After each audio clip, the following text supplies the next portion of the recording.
ഓം ശാന്തി. 25/7/24 പ്രഭാതമുരളി ബാബ്ദാദ മധുബൻ. ബാബു പറയുന്നു, മധുരമായ കുട്ടികളെ, കുട്ടിക്കരണം മറിച്ചിലിൻ്റെ കളി ഓർമ്മിക്കൂ. ഈ കളിയിൽ മുഴുവൻ ചക്രത്തിൻ്റെയും ബ്രഹ്മാവിൻ്റെയും ബ്രാഹ്മണരുടെയും രഹസ്യം അടങ്ങിയിട്ടുണ്ട്. ചോദ്യം: സംഗമയുഗത്തിൽ ബാബയിൽ നിന്നും ഏതൊരു സമ്പത്ത് എല്ലാ കുട്ടികൾക്കും പ്രാപ്തമാകുന്നു? ഉത്തരം: ഈശ്വരീയ ബുദ്ധിയുടെ. ഈശ്വരനിൽ ഏതെല്ലാം ഗുണങ്ങളുണ്ടോ അത് നമുക്ക് സമ്പത്തായി നൽകുന്നു. നമ്മുടെ ബുദ്ധി വജ്രം പോലെയും പവിഴവും ആയിക്കൊണ്ടിരിക്കുന്നു. ഇപ്പോൾ നമ്മൾ ബ്രാഹ്മണരായി ബാബയിൽ നിന്നും വളരെ വലിയ ഖജനാവ് നേടിക്കൊണ്ടിരിക്കുന്നു. സർവഗുണങ്ങൾ കൊണ്ടും തൻ്റെ സഞ്ചി നിറച്ചുകൊണ്ടിരിക്കുന്നു. ഓം ശാന്തി. ഇന്ന് സദ്ഗുരുവാരാണ്, ബൃഹസ്പതിവാരാണ്. ദിവസങ്ങളിലും ചിലത് ഉത്തമ ദിവസം ആയിരിക്കും. ബൃഹസ്പതിയുടെ ദിവസം ഉയർന്നതായി പറയുന്നല്ലോ. ബൃഹസ്പതിയുടെ, അതായത് വൃക്ഷപതിയുടെ ദിവസം സ്കൂളിലും കോളേജിലും ഇരുത്തുന്നു. ഇപ്പോൾ കുട്ടികളായ നിങ്ങൾക്കറിയാം, ഈ മനുഷ്യ സൃഷ്ടിയാകുന്ന വൃക്ഷത്തിൻ്റെ ബീജരൂപം ബാബയാണ്. ആ ഒന്ന് അകാലമൂർത്തിയാണ്. അകാലമൂർത്തിയായ ബാബയുടെ അകാലമൂർത്തികളായ കുട്ടികളാണ്. എത്ര സഹജമാണ്! പ്രയാസം കേവലം ഓർമ്മയുടേതാണ്. ഓർമ്മയിലൂടെ തന്നെയാണ് വികർമ്മം വിനാശമാകുന്നത്, നിങ്ങൾ പതീതത്തിൽ നിന്നും പാവനമാകുന്നത്. ബാബു മനസ്സിലാക്കിച്ചു തരുന്നു, കുട്ടികളായ നിങ്ങളിൽ അവിനാശി പരിധിയില്ലാത്ത ദശയാണ്. ഒന്നാണ് പരിധിയുള്ള ദശ, രണ്ടാമത്തേതാണ് പരിധിയില്ലാത്ത ദശ. ബാബ വൃക്ഷപതിയാണ്. വൃക്ഷത്തിൽ നിന്നും ആദ്യം ബ്രാഹ്മണർ വന്നു. ബാബ പറയുന്നു, വൃക്ഷപതിയായ ഞാൻ സച്ചിത് ആനന്ദ സ്വരൂപമാണ്. പിന്നെ ജ്ഞാനത്തിൻ്റെ സാഗരം, ശാന്തിയുടെ സാഗരം എന്ന് മഹിമ പാടുന്നു. നിങ്ങൾക്കറിയാം, സത്യയുഗത്തിൽ ദേവീ ദേവന്മാരെല്ലാം ശാന്തിയുടെയും പവിത്രതയുടെയും സാഗരമാണ്. ഭാരതം സുഖത്തിൻ്റെയും ശാന്തിയുടെയും പവിത്രതയുടെയും സാഗരമായിരുന്നു. വിശ്വത്തിൽ ശാന്തി എന്ന അതിനെയാണ് പറയുന്നത്. നിങ്ങൾ ബ്രാഹ്മണരാണ്. വാസ്തവത്തിൽ നിങ്ങളും അകാലമൂർത്തിയാണ്. ഓരോ ആത്മാവും തൻ്റെ സിംഹാസനത്തിൽ വിരാജിതനാണ്. ഇതെല്ലാം ചൈതന്യ അകാല സിംഹാസനമാണ്. ഭൃഗുടിയുടെ മധ്യത്തിൽ അകാലമൂർത്തിയായ ആത്മാവ് വിരാജിക്കുന്നു. ഇതിനെ നക്ഷത്രം എന്നും പറയുന്നു. ബീജരൂപമായ വൃക്ഷപതിയെ ജ്ഞാനത്തിൻ്റെ സാഗരം എന്ന് പറയുന്നു. അപ്പോൾ തീർച്ചയായും ആ ഒന്നിന് വരേണ്ടി വരും. ആദ്യം വേണ്ടത് ബ്രാഹ്മണരാണ്, പ്രജാപിത ബ്രഹ്മാവിൻ്റെ അഡോപ്റ്റഡ് ചിൽഡ്രൻ. അപ്പോൾ തീർച്ചയായും മമ്മയും വേണം. കുട്ടികളായ നിങ്ങൾക്ക് വളരെ നല്ല രീതിയിൽ മനസ്സിലാക്കിച്ചു തരുന്നു. കുട്ടിക്കരണം മറിച്ചിൽ കളിക്കാറുണ്ടല്ലോ, അതിൻ്റെയും അർത്ഥം മനസ്സിലാക്കിച്ചു തരുന്നു. ബീജരൂപം ശിവ് ബാബയാണ്. പിന്നെ ഉള്ളത് ബ്രഹ്മാവാണ്. ബ്രഹ്മാവിലൂടെ ബ്രാഹ്മണർ രചിക്കപ്പെട്ടു. ഈ സമയം നിങ്ങൾ പറയും, നമ്മൾ തന്നെയാണ് ബ്രാഹ്മണനും ദേവതയും ആകുന്നത്. മുൻപ് നിങ്ങൾ ശൂദ്രബുദ്ധിയായിരുന്നു. ഇപ്പോൾ വീണ്ടും ബാബ പുരുഷോത്തമ ബുദ്ധി ആക്കുന്നു, വജ്രതുല്യമായ പവിഴ ബുദ്ധിയാക്കുന്നു. ഈ കുട്ടിക്കരണ മറിച്ചിലിൻ്റെ രഹസ്യവും മനസ്സിലാക്കിച്ചു തരുന്നു. ശിവബാബയുമുണ്ട്, പ്രജാപിത ബ്രഹ്മാവും അഡോപ്റ്റഡ് കുട്ടികളും മുന്നിലിരിക്കുകയാണ്. ഇപ്പോൾ നിങ്ങൾ എത്ര വിശാല ബുദ്ധിയായിരിക്കുന്നു! ബ്രാഹ്മണർ തന്നെ പിന്നെ ദേവതയാകുന്നു. ഇപ്പോൾ നിങ്ങൾ ഈശ്വരീയ ബുദ്ധിയാകുന്നു. ഏത് ഗുണങ്ങൾ ഈശ്വരനിലുണ്ടോ അത് നിങ്ങൾക്ക് സമ്പത്തായി ലഭിക്കുന്നു. മനസ്സിലാക്കിക്കുന്ന സമയം ഇത് മറന്നു പോകരുത്. ബാബ ജ്ഞാനത്തിൻ്റെ സാഗരമാണ്, നമ്പർ 1. ആ ഒന്നിനെ ജ്ഞാനേശ്വരൻ എന്ന് പറയുന്നു. ജ്ഞാനം കേൾപ്പിക്കുന്ന ഈശ്വരൻ. ജ്ഞാനത്തിലൂടെ സദ്ഗതി ഉണ്ടാകുന്നു. പതിതരെ പാവനമാക്കുന്നു, ജ്ഞാനത്തിലൂടെയും യോഗത്തിലൂടെയും. ഭാരതത്തിൻ്റെ പ്രാചീന രാജയോഗം പ്രസിദ്ധമാണ്. കാരണം അയൺ ഏജിൽ നിന്നും ഗോൾഡൻ ഏജ് ആക്കിയിരുന്നു. യോഗം 2 പ്രകാരത്തിലുണ്ട് എന്ന് മനസ്സിലാക്കിച്ചു തന്നു. അത് ഹഠയോഗമാണ്, ഇത് രാജയോഗമാണ്. അത് പരിധിയുള്ളത്, ഇത് പരിധിയില്ലാത്തതാണ്. അവർ പരിധിയുള്ള സന്യാസി, നിങ്ങൾ പരിധിയില്ലാത്ത സന്യാസി. അവർ വീടും കുടുംബവും ഉപേക്ഷിക്കുന്നു, നിങ്ങൾ മുഴുവൻ ലോകത്തിൻ്റെയും സന്യാസം ചെയ്യുന്നു. ഇപ്പോൾ നിങ്ങൾ പ്രജാപിത ബ്രഹ്മാവിൻ്റെ സന്താനങ്ങളാണ്. ഇത് ചെറിയൊരു പുതിയ വൃക്ഷമാണ്. നിങ്ങൾക്കറിയാം, പഴയതിൽ നിന്നും പുതിയതായിക്കൊണ്ടിരിക്കുകയാണ്. തൈ നട്ടുകൊണ്ടിരിക്കുകയാണ്. തീർച്ചയായും നമ്മൾ കുട്ടിക്കരണം മറിച്ചിൽ കളിക്കുന്നു. ഹംസോ ബ്രാഹ്മൺ, അതായത് നമ്മൾ തന്നെ ബ്രാഹ്മണൻ, പിന്നെ ഹംസോ ദേവത, അതായത് നമ്മൾ തന്നെ ദേവത. സോ എന്ന വാക്ക് തീർച്ചയായും ചേർക്കണം. കേവലം നമ്മൾ എന്നത് പോരാ. ഹംസോ ശൂദ്രനായിരുന്നു, നമ്മൾ തന്നെ ശൂദ്രനായിരുന്നു.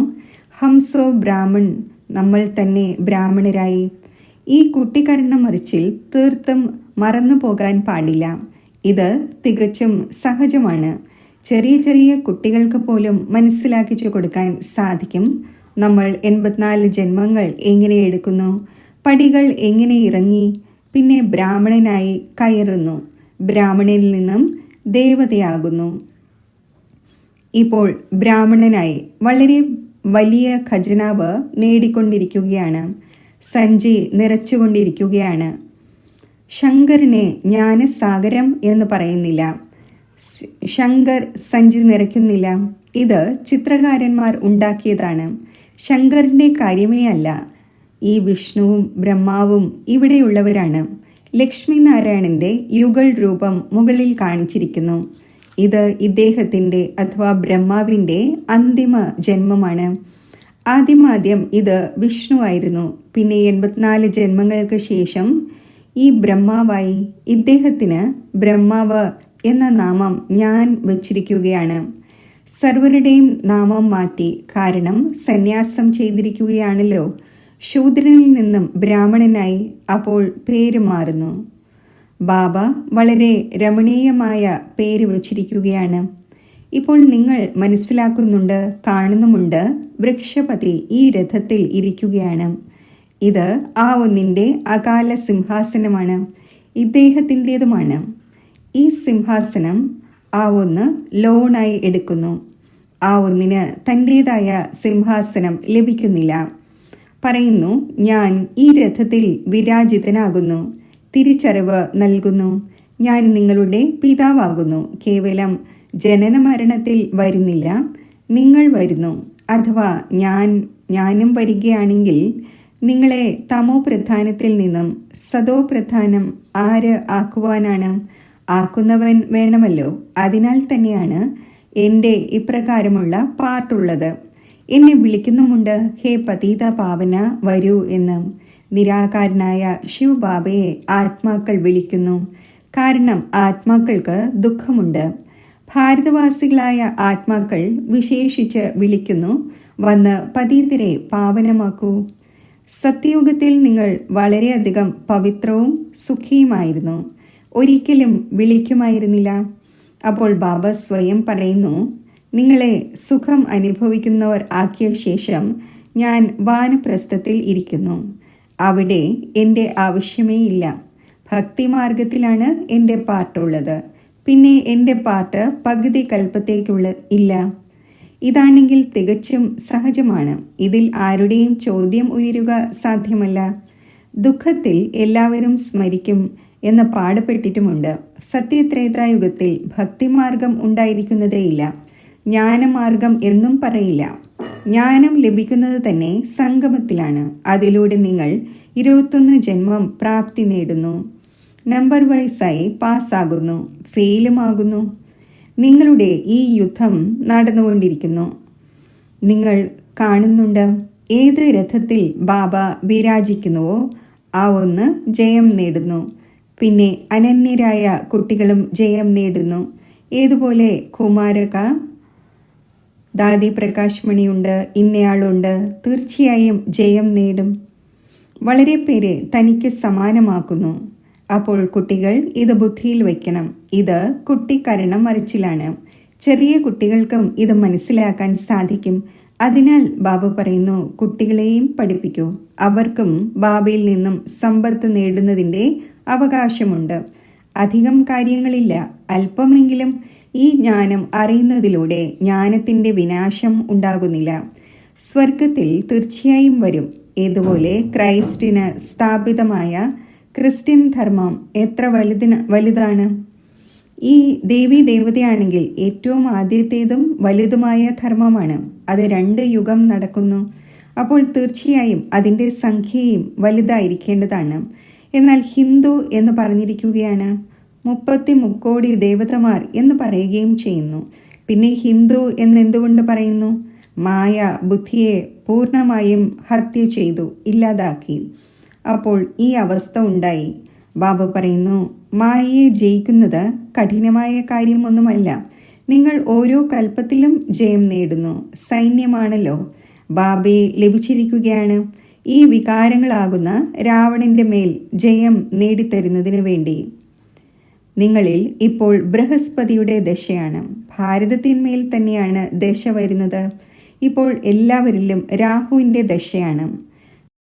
വൃക്ഷപതിയായ ബാബു വരുമ്പോൾ തീർച്ചയായും ഭാരതത്തിൽ ബൃഹസ്പതിയുടെ ദശ ഉണ്ടാകും. ഇതിൽ സർവ്വതും ഉൾപ്പെടുന്നു. കുട്ടികളായ നിങ്ങൾക്കറിയാം, നമുക്ക് നിരോഗി ശരീരം ലഭിക്കുന്നു. അവിടെ മൃത്യുവിൻ്റെ പേരേ ഉണ്ടായിരിക്കുന്നില്ല. അമരലോകമാണല്ലോ. ഇന്നയാൾ മരിച്ചുപോയി എന്ന് പറയുകയില്ല. മരണത്തിൻ്റെ പേരേയില്ല. ഒരു ശരീരം ഉപേക്ഷിച്ച് രണ്ടാമതൊന്ന് എടുക്കുന്നു. ശരീരം എടുക്കുന്നതിലും ഉപേക്ഷിക്കുന്നതിലും സന്തോഷം തന്നെയാണ് ഉണ്ടായിരിക്കുന്നത്. ദുഃഖത്തിൻ്റെ പേരേയില്ല. നിങ്ങളിൽ ഇപ്പോൾ ബൃഹസ്പതിയുടെ ദശയാണ്. എല്ലാവരിലും ബൃഹസ്പതിയുടെ ദശ ഉണ്ടായിരിക്കുക സാധ്യമല്ല. സ്കൂളിലും ചിലർ പാസ്സാകുന്നു, ചിലർ തോൽക്കുന്നു. ഇതും പാഠശാലയാണ്. നിങ്ങൾ പറയും, നമ്മൾ രാജയോഗം പഠിക്കുന്നു.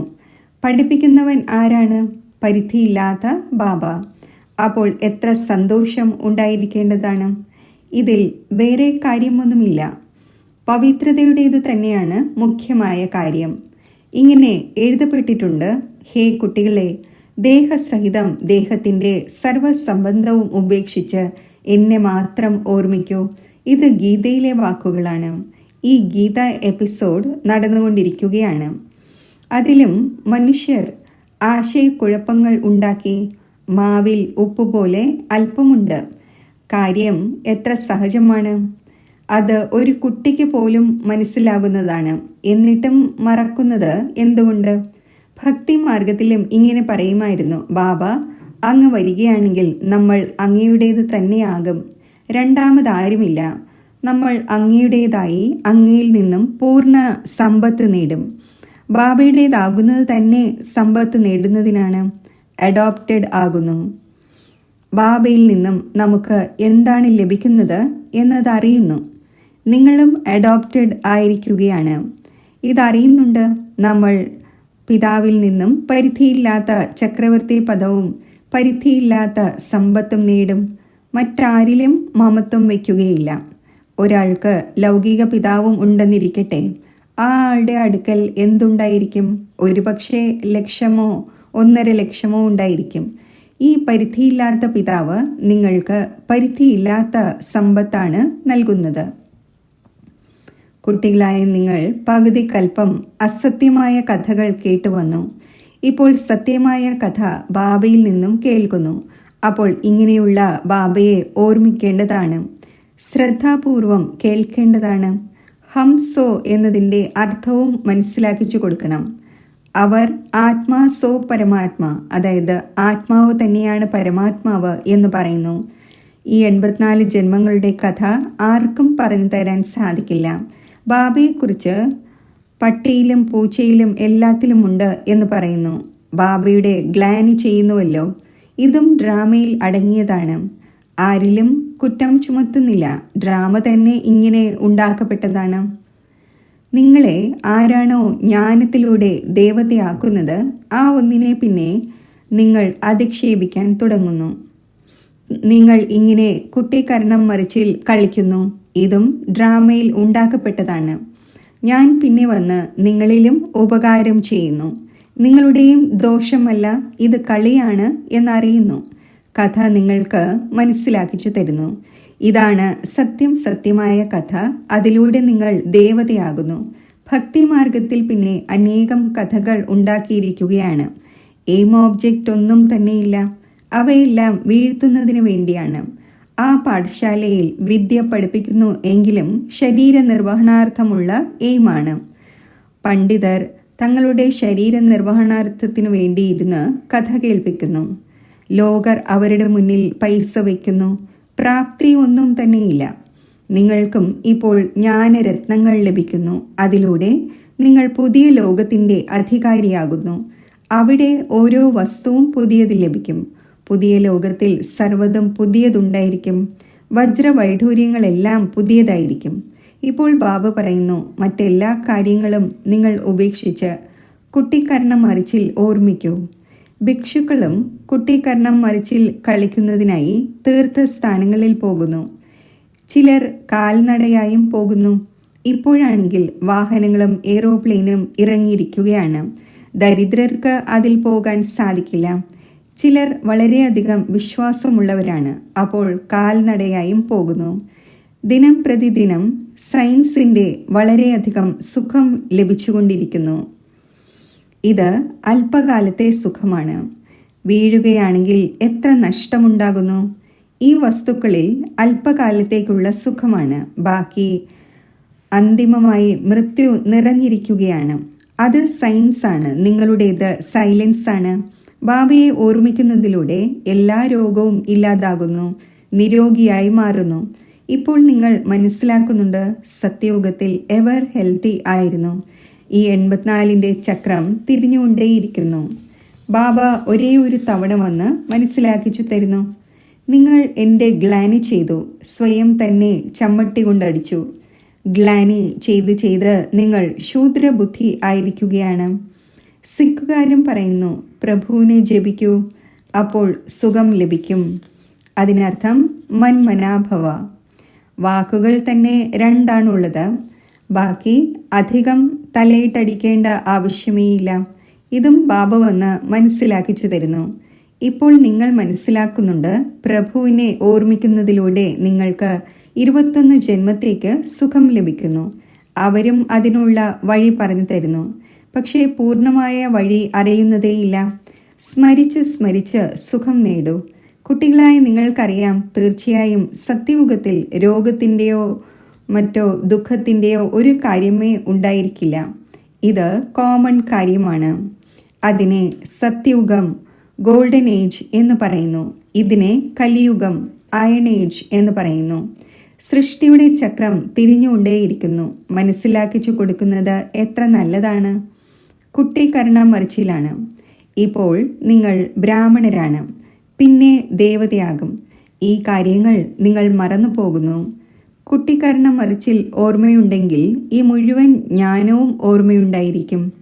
ഇങ്ങനെയുള്ള ബാബയെ ഓർമ്മിച്ചുകൊണ്ട് രാത്രിയിൽ ഉറങ്ങണം. എന്നിട്ടും പറയുന്നു, ബാബ മറന്നു പോകുന്നു. മായ അടിക്കടി മറപ്പിക്കുന്നു. നിങ്ങളുടെ യുദ്ധം മായയോടാണ്. പിന്നെ പകുതി കൽപ്പം നിങ്ങൾ അതിൻ്റെ മേൽ രാജ്യം ഭരിക്കുന്നു. കാര്യം സഹജമായി പറഞ്ഞു തരുന്നു. പേര് തന്നെ സഹജ ജ്ഞാനം, സഹജ ഓർമ്മ എന്നാണ്. ബാബയെ കേവലം ഓർമ്മിക്കൂ. എന്ത് പ്രയാസമാണ് നൽകുന്നത്. ഭക്തിമാർഗത്തിൽ നിങ്ങൾ വളരെയധികം പ്രയാസപ്പെട്ടു. സാക്ഷാത്കാരത്തിന് വേണ്ടി കഴുത്ത് മുറിക്കാനും തയ്യാറാകുന്നു. കാശി കൽവേട്ടിൽ ചാടുന്നു. പിന്നെ ആരാണോ നിശ്ചയബുദ്ധിയായി ചെയ്യുന്നത് അവരുടെ വികർമ്മം വിനാശമാകുന്നു. വീണ്ടും പുതിയതായി കണക്കുകൾ ആരംഭിക്കും. ബാക്കി എൻ്റെ അടുത്തേക്ക് വരുന്നില്ല. എൻ്റെ ഓർമ്മയിലൂടെയാണ് വികർമ്മം വിനാശമാകുന്നത്, ജീവഘാതത്തിലൂടെ അല്ല. എൻ്റെ അടുത്തേക്ക് ആരും വരുന്നില്ല. എത്ര സഹജമായ കാര്യമാണ്. ഈ കുട്ടിക്കർണം മറിച്ചിൽ വൃദ്ധർക്കും ഓർമ്മയുണ്ടായിരിക്കേണ്ടതാണ്, കുട്ടികൾക്കും ഓർമ്മയുണ്ടായിരിക്കേണ്ടതാണ്. ശരി, മധുരമധുരമായ സിഖില്ലത കുട്ടികൾക്ക് മാതാവും പിതാവുമായ ബാബ് ദാദയുടെ സ്നേഹസ്മരണകൾ. Good morning. ആത്മീയ പിതാവിൻ്റെ ആത്മീയ കുട്ടികൾക്ക് നമസ്തേ. ധാരണയ്ക്കുള്ള മുഖ്യസാരം: വൃക്ഷപതിയായ ബാബയിൽ നിന്നും സുഖത്തിൻ്റെയും ശാന്തിയുടെയും പവിത്രതയുടെയും സമ്പത്ത് നേടുന്നതിനായി സ്വയം അകാലമൂർത്തിയായ ആത്മാവായി മനസ്സിലാക്കി ബാബയെ ഓർമ്മിക്കണം. ഈശ്വരീയ ബുദ്ധി ഉണ്ടാക്കണം. ബാബയിൽ നിന്നും സത്യമായ കഥ കേട്ട് മറ്റുള്ളവരെ കേൾപ്പിക്കണം. മായാജീത്താകുന്നതിനായി തനിക്ക് സമാനം ആക്കുന്നതിൻ്റെ സേവനം ചെയ്യണം. ബുദ്ധിയിൽ ഇത് ഉണ്ടായിരിക്കണം. നമ്മൾ കൽപ്പകൽപ്പങ്ങളിലെ വിജയിയാണ്. ബാബ നമ്മുടെ കൂടെയുണ്ട്. വരദാനം: നിർബലനിൽ നിന്നും ബലവാനായി അസംഭവ്യത്തെ സംഭവ്യമാക്കുന്ന ധൈര്യശാലിയായ ആത്മാവായി ഭവിക്കട്ടെ. ധൈര്യം കുട്ടികളുടേത്, സഹായം ബാബയുടേത്. ഈ വരദാനത്തിൻ്റെ ആധാരത്തിൽ നമുക്ക് പവിത്രമാവുക തന്നെ വേണം എന്ന് ധൈര്യത്തിൻ്റെ ആദ്യത്തെ ദൃഢസങ്കല്പം ചെയ്തു. ബാബ കോടി മടങ്ങ് സഹായം നൽകി. നിങ്ങൾ ആത്മാക്കൾ അനാദിയിലും ആദിയിലും പവിത്രമാണ്. അനേകം തവണ പവിത്രമായിട്ടുണ്ട്, ആയിക്കൊണ്ടുമിരിക്കും.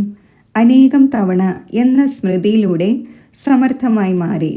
നിർബലനിൽ നിന്നും ഇത്രയും ബലവാനായി അതിലൂടെ വിശ്വത്തെ പാവനമാക്കി തന്നെ കാണിക്കും എന്ന ചലഞ്ച് ചെയ്യുന്നു. പ്രവൃത്തിയിലിരിക്കവേ പവിത്രമായി കഴിയുന്നത് പ്രയാസമാണ് എന്ന് ഋഷിമുനിമാരും മഹാനാത്മാക്കളും മനസ്സിലാക്കുന്നതിനെ താങ്കൾ അതിസഹജം എന്ന് പറയുന്നു. സ്ലോഗൻ: ദൃഢസങ്കല്പം എടുക്കുന്നത് തന്നെയാണ് വ്രതം എടുക്കുക എന്നത്. സത്യമായ ഭക്തർ ഒരിക്കലും വ്രതം ലംഘിക്കുന്നില്ല. ഓം ശാന്തി.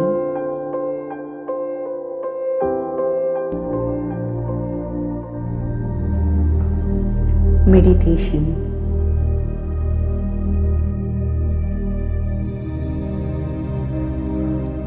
മനസ്സിനെ ബാഹ്യമായ സങ്കല്പങ്ങളിൽ നിന്നും പിൻവലിച്ച് സദാ പ്രകാശിക്കുന്ന എൻ്റെ സത്യസ്വരൂപത്തിലേക്ക് ഏകാഗ്രമാക്കുന്നു.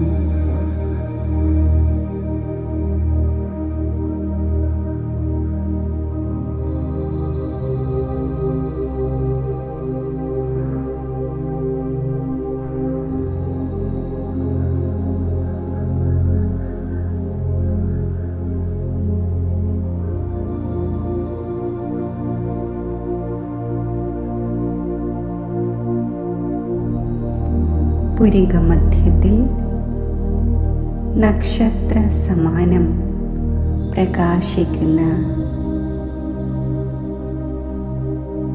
ആത്മസ്വരൂപം എത്ര ദിവ്യമാണ്, എത്ര അലൗകികമാണ്. ശാന്തി നിർഭരമായ ഈ ആത്മസ്വരൂപ അവസ്ഥ അചഞ്ചലമായ സ്ഥിതി കൈവരുത്തുന്നു.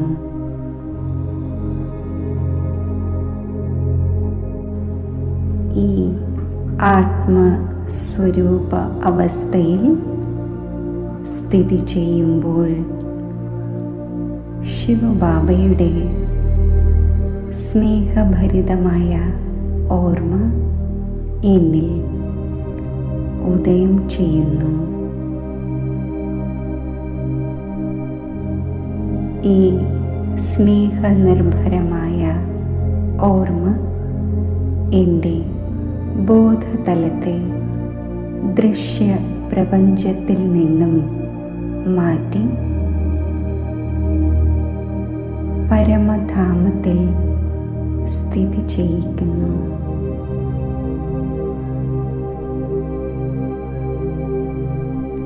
സർവത്ര ശാന്തതയും അതിമധുരമായ നിശബ്ദതയും നിറഞ്ഞ ഈ പരമധാമത്തിൽ എൻ്റെ മനസ്സ് പരംപിത പരമാത്മാവിൽ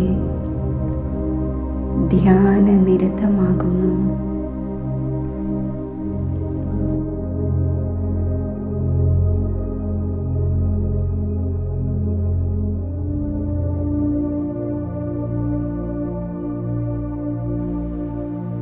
മംഗള മംഗളരൂപിയായ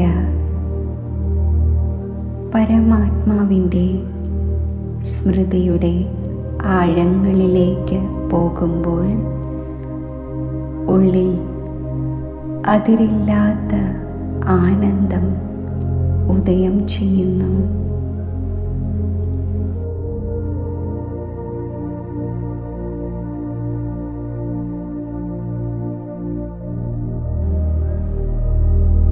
പരമാത്മാ സ്മൃതിയിൽ അലിഞ്ഞു ചേർന്നിരിക്കുമ്പോൾ ചിത്തത്തിലെ സർവ മായാസങ്കൽപ്പങ്ങൾ, വികൽപ്പങ്ങൾ ഇവയുടെ ഇരുൾ മാറുന്നു.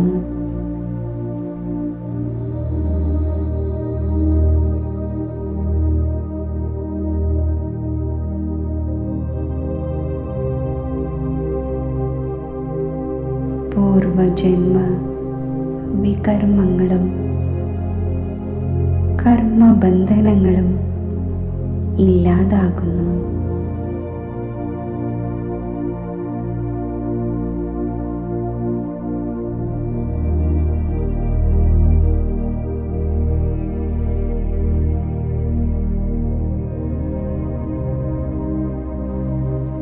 ചിത്തം പ്രകാശമാനമാകുന്നു.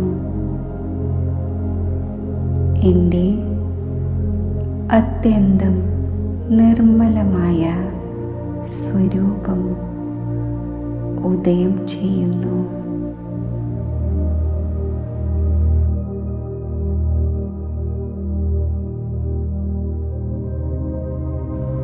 ആത്മസന്തോഷത്തിൻ്റെയും